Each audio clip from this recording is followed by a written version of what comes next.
Welcome, everybody. It's me, Susan Morgan, and I am here and very excited to introduce you to Tashina Foster. Now, you're going to have some patience with me because we could not get the video working properly, but that's okay. I think the information that you're going to hear is going to make it more than worth your while, and just kind of like look at me, but look in that direction too, knowing that Tashina is right there. So thank you, Tashina, and welcome. Well, you're so welcome, Susan, and thank you for this invitation. I'm very happy to be here today. Yeah, could you, for the people that might be listening to this, could you give a little background on who you are and why I'm so excited to have you speak at the event in Sedona? Well, thank you so much. On my Earth self, my name is Tashina Foster, and I'm a teacher and an anthropologist, and I've worked a lot with the tribe as well as with a lot of youth groups and schools. On the spiritual side, I'm an Arcturian Ambassador, and I work with the off-planet Arcturian people and council that sent me here. And that has guided me to this beautiful lady, Susan, and this time that we share here today. Thank you. Yes, well, thank you. Do you feel okay about sharing what happened with the phone and how the strangeness of that? I would say yes, indeed. My particular energy that I carry works havoc with electrical systems, and my computer crashed just as Susan and I decided to do this Zoom interview. And when we attempted to start this interview this morning, the audio would not work and none of the connections would work. So Susan guided me through the telephone technique and we were able to connect. Well, there's that strangeness, but no, even more strangeness. So I'll remind you. So I was going through, Facebook, scrolling through it, and I did know of you because we have a mutual friend in AROS, CRYSTOS, whom I love. And I heard psychically ask Tashina to speak at the event. And I thought, well, I'm all set with speakers on that. I heard, no, reach out to Tashina right now. This is how my helpers talk to me. It's always like right now. There's never, they don't give me like a week window of, opportunity or 2 weeks. It's always right now. So I reached out to you, and then we connected, and then you shared the story about your old flip phone. Oh my, yes, indeed. In 2017, AROS and I were in Palm Springs at the Earthshift Star Knowledge Conference. He was a speaker for Earthshift, and I was a speaker for Star Knowledge. AROS and I were sitting off to the side talking, and I had a very old little Net 10 flip phone that doesn't even work anymore because it doesn't have the network on it. And I wanted to make certain that I had AROS's phone number in there. So, we sat and I said, yeah, I've got it. And I put it in my pocket. Well, about a day before Susan called me to invite me to be a speaker at the conference, I just inadvertently found this flip phone and I thought, okay, I'll plug it in, charge it up, and just make sure that I have all my pictures off it. So it charged. I had not used it since 2017. And this is the year 2023. And I thought, okay, let me just look at the old pictures and contacts. And I see this name on there, AROS, of course. I thought, oh, there's AROS. And right under it, the name Susan Morgan, friend of AROS. I thought, I don't know her. Okay. And I put the phone away in a suitcase. Well, the very next day, Susan called me and I was shocked. And I said, oh my goodness, we must have met in 2017. And you responded, no, we didn't. And it's very interesting because I do not remember meeting you at all. And yet there you were on this phone from 2017.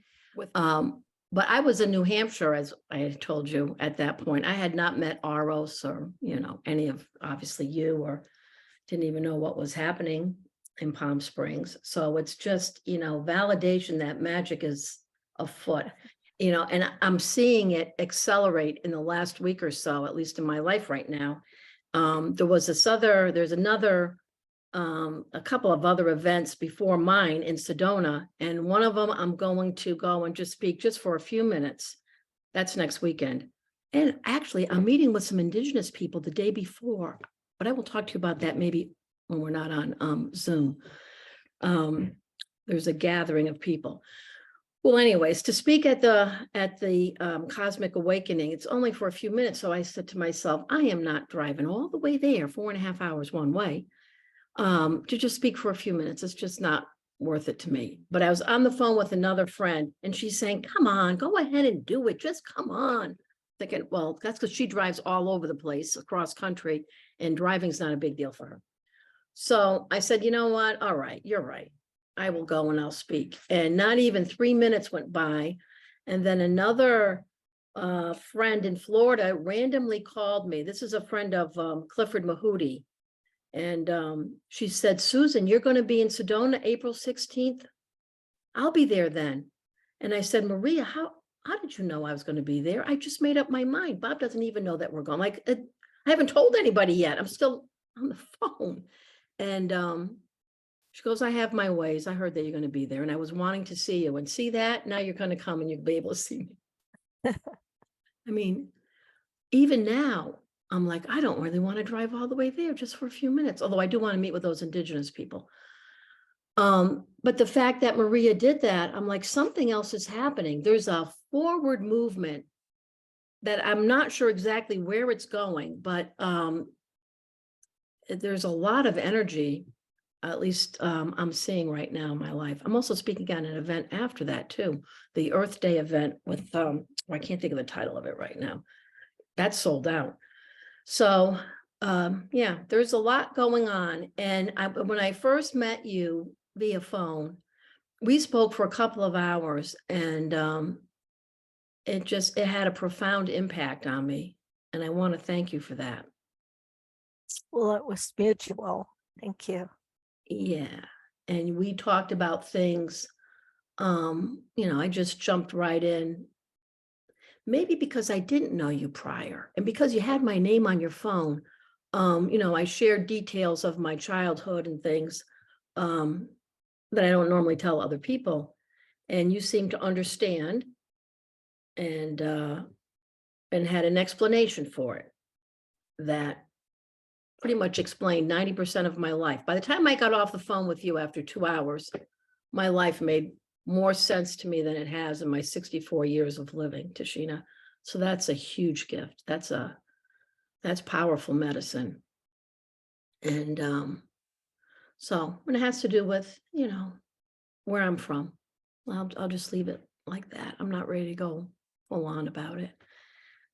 But so when you say you are from another planet, were you physically born on another planet? Yes. And do you have memories of being born on that planet? Yes, I do. I've given presentations and written quite a bit over the last 13 years, from about 2010 up until now, where I've shared in depth my experiences and my arrival here. And basically, to go into it in just a couple of minutes would be very difficult, because it took me at least an hour, and it was an in-person presentation. Right. But much like you're referencing our mutual friend, AROS, and several other people that have presented publicly, I have very vivid memories and recollections and experiences. And in order to present this publicly, I had to obviously have some sort of documentation, because those are very random statements. So I have been involved with CSETI and ESETI and the Paranormal Research Foundation. I also, prior to his passing, had a lot of interaction with Charles Baylog, who was the assistant to Dr. Stephen Greer for about 15 years, who accompanied me on many of these presentations and also did a lot of research personally in my home over about a 10-year period of time. So this is a very unique experience for me to be able to visit with you at this time. I stopped doing conferences in order to devote myself to more serious work. Mhm. And so it's a real honor that you will be speaking at the Dreamscape event. And I think I've got you scheduled for Sunday, if I remember right. Yes. And when people can go to the website, dreamscapesedona.com to buy tickets if you want to see Tashina in person and be around a legit, star sister. And I'm just careful in how I say this. So I know a number of ETs, I had mentioned that to you, and primarily they're walk-ins. But you're not a walk-in. No. And that puts you in an entirely different category. And I'll also say this, some of the other ones that I know, their energy is very, their energy field is kind of electric. At this point in my life, I can almost see, who's more earth-based and who's not, just by the energy field. But you have a very grounded energy field, even though you are, you don't feel, I don't know how to put this. I may have to edit part of this out. You don't feel, to me, too erratic. Some of the other ones feel actually erratic, they mean well, but there's a certain erraticness in the energy field. Does that make sense? Am I making sense? You make perfect sense. And thank you, Susan. You have explained and shared about the walk-in energy versus the energy that you're experiencing in our interaction. And you also shared that you have other off-planet people that you interact with. And I believe that one of the things that I will be sharing at the conference is the differences between the types of star relatives that are here at this time, because some have come as walk-ins, as you just referenced, and some, like myself, have come directly from off planet. So depending on what our purpose is in being here, which I will share at the conference, and who we are, we carry different energy fields. And it's not just the energy field, it's how you use this energy. When you're coming from off planet, you're going to use the energy in a different way than obviously someone that is walk-in might use it. And you mentioned that my energy field is quite grounded. Well, if you're coming from off planet and you have to be here to accomplish whatever it is you've come to accomplish, then you need to be able to control this energy. And that means that you can't have it scattered all over the place. It has to be used very scientifically and with a great deal of control. And when I don't have control, then my computer crashes. Exactly. Exactly. Well, let me ask you, I'm asking on behalf of anyone who might hear this, because I already know some of these answers, so I don't want to be like redundant with us, but did you have a choice to be here, or were you sent here as some type of punishment? Like a lot of people have called this a prison planet. And it dear feels me. like that a little bit right now. Oh, dear me. Well, I'm going to address two questions, because that was actually two statements deserving the respect of worthy answers. In regard to this being a prison planet, I'll start with that one. The answer at this stage is no. Gaia, as I love to call her, our beloved Mother Earth, as many others call her, Ina, as many others call her, Ina, referring to the word for Earth, is a very sacred planet. And at this point, the spirits, the souls that are coming in are from the higher dimensions. So we're doing a lot of cleanup right now. And that might be why people are feeling some of these erratic and chaotic energies. But rest assured, this is not a prison planet, and it is very beloved within the other dimensions, as well as within this galaxy and the Andromedan galaxy. And once to refer back to your question, was I sent here, or My did choice. I decide to come here? Yeah. The answer is both. I was asked if I would like to be here, and I responded very joyously, yes. I thought it was a wonderful opportunity. And the response was, okay, then, this is what you're going to do. This is how you're going to do it. And how do you feel about that? And my response was, oh boy, am I ever happy. Now, in Wow. the Lakota way, the star people are called Wishapioyate, which means the star people. And we consider, I'm not Lakota, I'm Mescalero, Apache, and Chickasaw.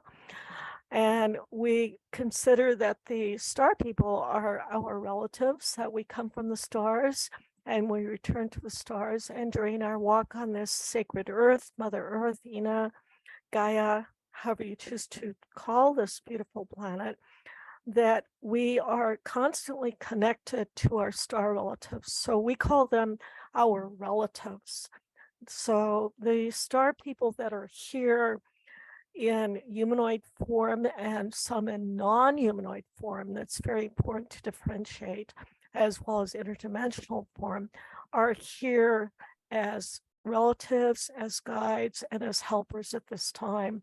And you have waves of people that have come prior. You're familiar with the first wave, the second wave, and the third wave that Dolores Cannon speaks of the people that came in to basically prepare for this time that we are going through right now. And that was required in order to clean up all of the past and old energies that are no longer needed and no longer serve their purpose here. So when people refer to our beautiful Earth as a prison planet, that's the old days. Those are these old energies. And this first, second, and third wave, the indigos and those that came after, and the crystal, now the rainbow, have worked very, very hard to prepare for this time. And this is a time when the Wishapioyate, the star people, the sacred star people, your relatives, are able to now begin to connect openly. Prior to this, you didn't have what you called a close encounter of the third kind.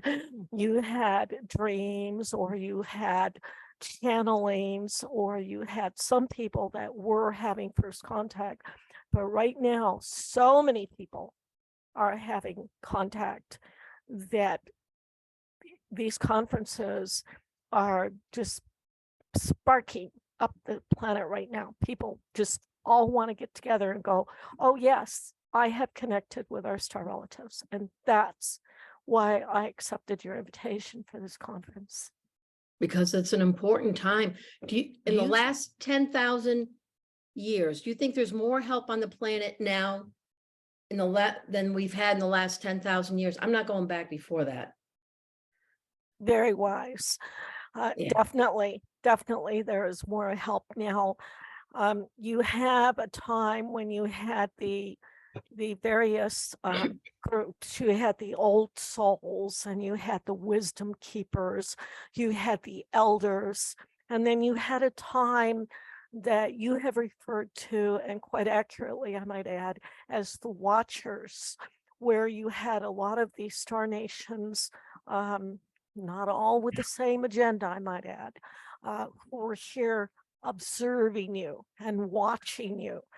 and trying to determine how you were going to respond, because it is very important to remember that the people of Gaia, of Mother Earth, of Ina, that you have free will. And it was known by all of these different star races that your ascension time was arriving. Now that's come and gone. You've ascended. You've ascended. So, and where have you ascended from? The old dynamic of the third dimension, which is very material based, very fair based, very monetary based, and all of these other things that comprise these old archaic negative energies that are not needed. So all of that's been getting cleaned up. So you have these star races now that have been watching. Okay, now that you've cleaned this up, are you ready to hear the messages? Right. So, yes, and that's where you're at right now. Right.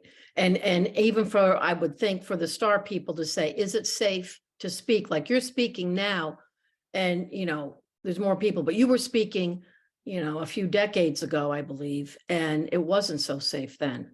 No, Right. Right. it was not safe. And depending on the specific individual and what their purpose is in being here in regard to the relationship of that specific star nation, it would not be safe. So while it is safe for me at this point as a mid-level ambassador, it may not be appropriate for another star relative from another star nation to present themselves at this time. Right. Well, let me ask you this. What's going to happen after you die, Tashina? Are you going to be reincarnating on the earth, or are you going back home, or maybe you don't even know? Well, yes, I would have to know. One of the things that differentiates a mid-level ambassador from a star person that might be visiting here in alternate forms is we come here with full knowledge and preparedness. There's no mystery. There's no why am I here? What am I doing, etc. So yes, I do know, and I've been told. And in regard to your question, would I reincarnate back on Earth?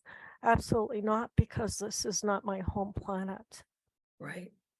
So when you're done with this, then because I have another friend, a mutual friend that we have. I'm not going to say his name out of respect for his privacy, and he may not want this publicly known, but he's been reincarnating here about 75,000 years. And I think this might be his last run of it. But so he made a choice, or I guess each person, it's like, everybody, everyone has their own unique story. It's not, the same thing for everybody. But you've also, well, that also enters a different, maybe I don't want to go down that road. But I'm not acknowledging right now how many lifetimes you may have already been here. So that's a whole nother story. So I don't think this was your first run here. And this is not my first visit here. No. And I think that it's quite pertinent to understand the purpose of why various visitors from various star nations are here. And I will go into that at the conference, which name of my presentation is Other Worlds, Other People, and get into a little bit of the background of who we are and why we're here. What is our purpose? And even that's not a blank answer either. Right? I would think that there's different purposes generally there's a purpose. I know my purpose is to empower people. I cannot help it. I am fanatical about that, trying to empower people and increase their awareness. And that's why I'm here on this planet. And I've known that my whole life. And when I was younger, it took the form of, I didn't put up with bullies. If anybody was getting bullied, male or female, by the way, I would step in. I was a little girl. And I didn't like to see people disempowered, and I still don't. So that's even why I do the conferences. I'm not getting wealthy off of it. God only knows. but hoping to empower more people and to give people that would come to this conference a chance to meet with people like you. You know, they could see you in the grocery store and not realize who you were. Well, that's quite true. As Star Nations, we have different purposes, as you've noted, in being here. And when you come here of your own volition and you agree to be sent here and you're prepared and trained to come here, then you don't come here and act indiscriminately. You don't come here and do something for your own self-satisfaction or because it's something you want to do. The Star Nations are coming with very specific protocols. So for the higher evolved Star Nations, I do have to reference them. They have very specific protocols that are very spiritual in nature and that are suited to the evolution of the civilization on whatever planetary system we're sent to, and also to assist you. So at this time, with this ascension process being more or less completed and a lot of things that need to be tended to and a lot of cleanup. And also a lot of people have referenced the planet B and the second Earth that is here. You're ascending from a third dimension and going through the fourth and into a fifth dimension. I'll get more into that during my conference presentation. So as you're leaving behind all of these old archaic energies, which you referenced from that 10,000 year period of time, Right. and you've gone past and through the portal of that fourth dimension, where a lot of people get stuck, by the way, and then you want to continue on into fifth dimension. Fifth dimension is where the new Earth is. Fifth dimension is where Gaia, Ina, is scheduled to be. And the purpose of the Star Nations at this time is to make certain that this transition into this fifth dimensional way of living and thinking and experiencing life is done and completed. Because once you get into the fifth dimension, then a lot of the chaotic energies that you referenced in the beginning of this Zoom, where you said you've encountered some ETs and there's this like chaotic electrical, that does not exist in the fifth dimension. That is a different type of an energy pattern. And in the fifth dimension, it is very beautiful and it is very flowing and it is very smooth. And right now, there are quite a few people on your planet that are operating in fifth dimension. So this fifth dimensional Earth is the new Earth, and that is what we are here to witness and assist in. Okay. And we don't have that much more time, but how do you feel? I was shown a number of years back that there was going to be a split, so to speak, on the Earth, and that you know, a number of people will be ascending, but not everybody. And I was told I'm not to worry about that, that there'll always be people, there'll be some people that will be in the third dimension, so to speak. And I'm not to try to convince them of anything, not to be mean to them, but I'm not supposed to try to change things for them. Do you have a similar experience, or maybe you have something different? You're quite accurate in your explanation. You're sharing that this transition from third dimension to fifth dimension is very individual. It is very unique for each person, for each soul. And as Gaia transitions, it's going to be an experience that each person will have and meet at their level of their soul's evolution. And because that is such a personal thing, nobody can interfere with that. And that's where this free will comes in. And because there is free will, and because each soul is evolving at a different rate, then that's going to be something that they will work out with their spirit guides, with their masters, and with the angelic dimensions. And it is not something that any star nation or any person or group can have any interference in or have any Effect even, effect. Right. right? That's very However personal. well-meaning, yeah. Very personal.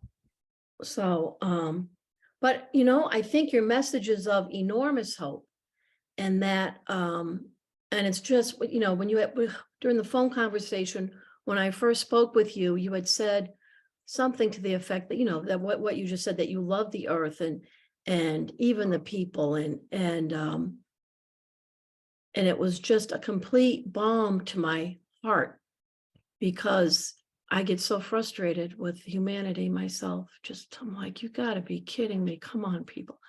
So, but it was just, it was a very loving thing. I think human beings, probably a lot of people on the earth are probably saying, you know, we've done a shitty job taking care of this planet and being, you know, custodians of this planet. There's vast room for improvement. But listening to you, not that you're saying that there isn't room for improvement, but that, you know, human beings are okay. Like, it's all right. Human beings are okay. It's all good, right? It's all good in the hood.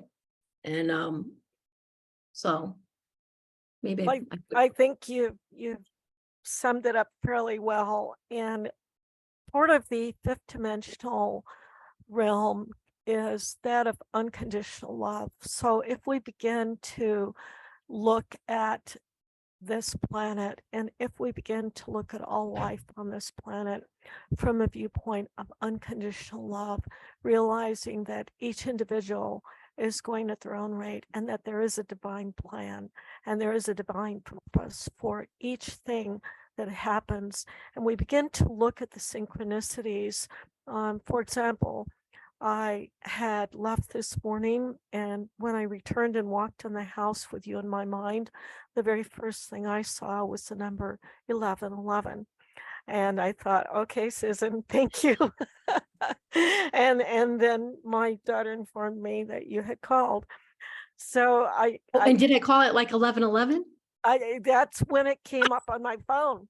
It came up at 11:11. That's the time on my phone. Because I got my time all mixed up. I keep getting time. But these are the synchronicities, and these are the signs. So as people begin to go about their everyday life, and they start to sort of become aware of the little things, you know, you start looking at, there's 1111, there's 22, there's 33, there's, oh my goodness, the Buddha is moving. Right, the Buddha's moving as we're talking right now. The Buddha is moving, and that means that there is something that is dynamically evolving. This energy around us is altering. So you mentioned and you referenced my very grounded energy, and I have to present that way because when you present yourself to someone who is not familiar with what you do or who you're doing, you're not there to wow them. You're not there to knock them off their feet. And if you truly are here as a helper, then you don't want to overwhelm the very individual whom you are attempting to assist. So you want to be as gentle as possible. You want to be as low key as possible. And when they are ready for it, when they are ready, then they can begin to tap into those other energies. So it has to be a process. It has to be gentle. And you have to be very careful how you're going to communicate. Very careful indeed. I love that you just said that, because I can see the trajectory over the next few years that there's going to be all kinds of people saying they're from other planets, and maybe some of them are not accurate, okay? Because this is becoming a business right now, and I see that it's going to grow as a business. And with that become some people that are unscrupulous. So I guess that could be a message for anyone in the upcoming years. If anyone's claiming they're an ET and they're doing all this fancy stuff and trying to wow you with fancy stuff, you may want to put your, you know, you may want to be more just pay attention to that. Maybe they're full of shit. Okay. Not to swear, but so they could be very well full of shit. So because the real people, and this has been since beginning of time, the real people that have access to power, you won't know it right off. You may never know it. I say probably the reason why this earth has done as well as she has, even under all the circumstances, is because of the people like the Kogi and all these other people that are just quietly praying and holding the energy together on the earth.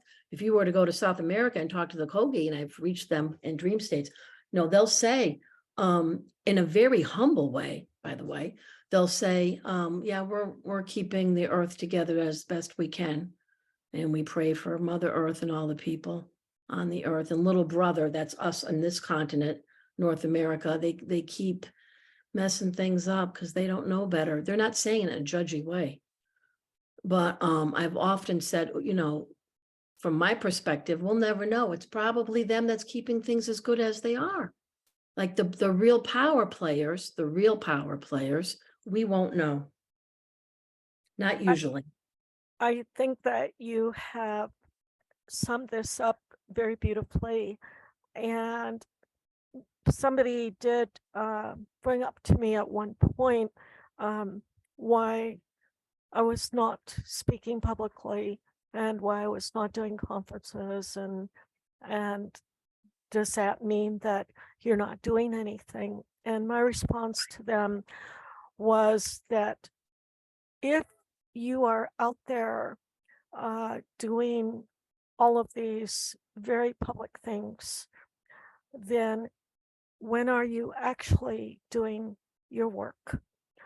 So for Star Nations, and I'll just leave it at this until my presentation going into more depth, for Star Nations that have sent specific people here in order to accomplish things that are productive, positive, and of unconditional love, and actually assistive to people, we prefer not to do these things in a public way because there's a lot of work to be done. Your Kogi friends are quite correct. And the work is intense. It is very highly energetic. It is exhausting on every level. And it is definitely not something for a public presentation. Right. Okay. So with that, Tashina, if people want to get more information about you relevant of the event, can you share your website? Okay. Yes, it is windstargalactichealing.com. And there is a hopefully good contact section on there. Again, I have not modernized it, so I will be very honest in saying that your conversations with me in regard to them being very grounded and potentially humdrum do relate to some of the work and duties that I have. And because of this, I have not gone about things in the way that your people here on your planet do, which I realize in my attempt to be on this Zoom mean things like upkeeping a website, being on what people are calling your social media, Facebook, and those types of things. I find that extremely challenging, but out of fairness and the reality that people must at some point have a way to contact you, I have maintained these profiles. So I apologize ahead of time that they are not more modern in keeping with your 20th century Earth requirements. Thank you. Okay. I'm sorry. I'm sorry. It's very difficult to maintain a 20th century Earth demeanor. Thank you for your kindness. Thank you for your compassion. Thank you for your patience. And I have to say that your vibration is extremely high, and your compassion is beyond that of the Buddha. So if your Buddha is moving, perhaps he realizes that he needs to connect with you, because I pick up a strong compassion, and for this I'm most grateful. Thank you for the love and the Thank you, compassion. Tashina. I love you. I will see you in a few weeks.